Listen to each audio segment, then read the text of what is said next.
Ignite is an ongoing series of speedy presentations. They've ranged from building multi-person pogo sticks to hacking chocolate. Any topic that geeks hold dear. Each speaker gets only 5 minutes and 20 slides that auto-advance every 15 seconds. The talk you're about to hear was recorded live at one of the featured Ignite events around the world.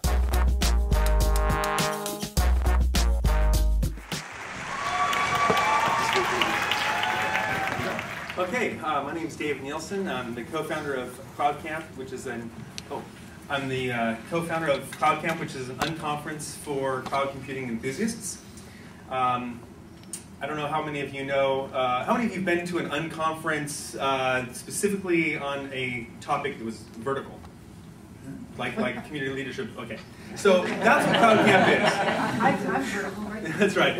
That's what CloudCamp is. It's on a very specific topic, and unlike a foo camp maybe, which is really anything goes.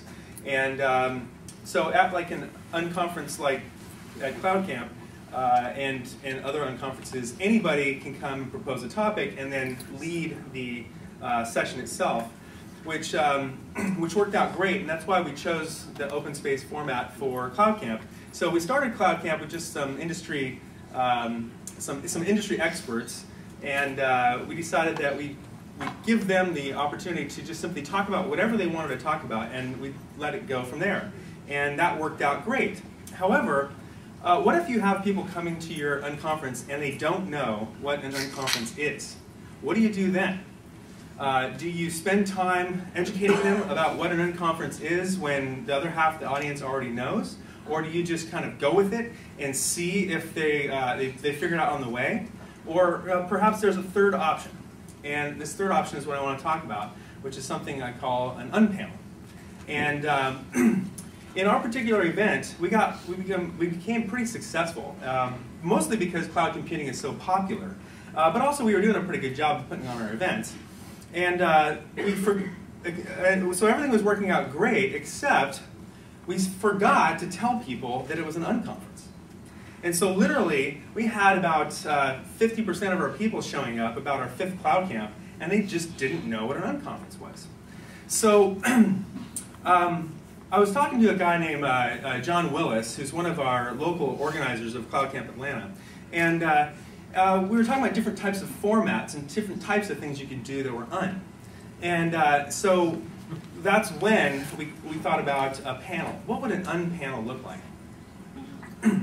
And so we thought, well, what if an unpanel were simply, we don't know who the panelists are, and we don't know what the questions are, but why let that stop us? And so I said, well, how would we do that? Well, why don't we just ask? And so I went up in front of the audience and I simply said, okay, we're going to do this unpanel, but before we get started, who here is an expert in cloud computing?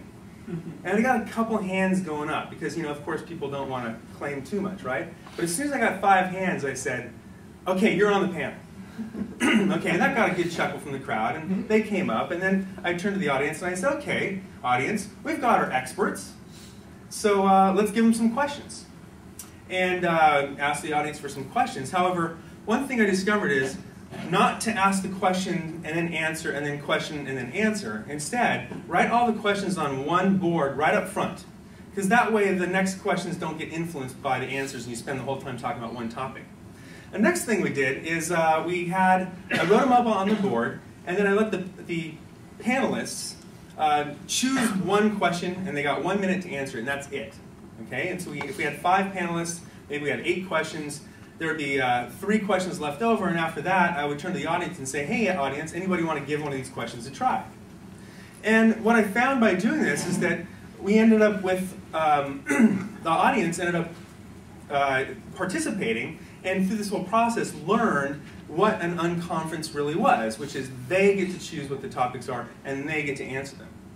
And so a couple of things that came out of this is I found out that not only did it help educate them, but it also turned out that it helped decide, or helped the group kind of decide what topics were interesting and important for them. So they got to hear from other people before going up and putting the topics up on a board. And this actually leads to additional topics that you might not have thought of otherwise. It also, I think, maybe leads to topics that are maybe more on point for what the group is particularly interested in. Anyway, it turned out that it worked out quite well. And let's see where I got off track here. Oh, okay. And there's one additional benefit, and that is that the Unpanel actually helps you adjust to large or small unconferences. Because if you have a really small turnout, which can happen, you can simply extend the Unpanel and have more interaction with the audience. And then maybe if you only have 1 or 2 rounds of sessions, that's fine. Or if you have a really big audience, then what I suggest you do is have a really short Unpanel, or none at all, because you're going to have plenty of content like we did today. Anyway, next time we have an Unconference, and you're wondering if you want to try something new, maybe you'll try an Unpanel. Thank you very much.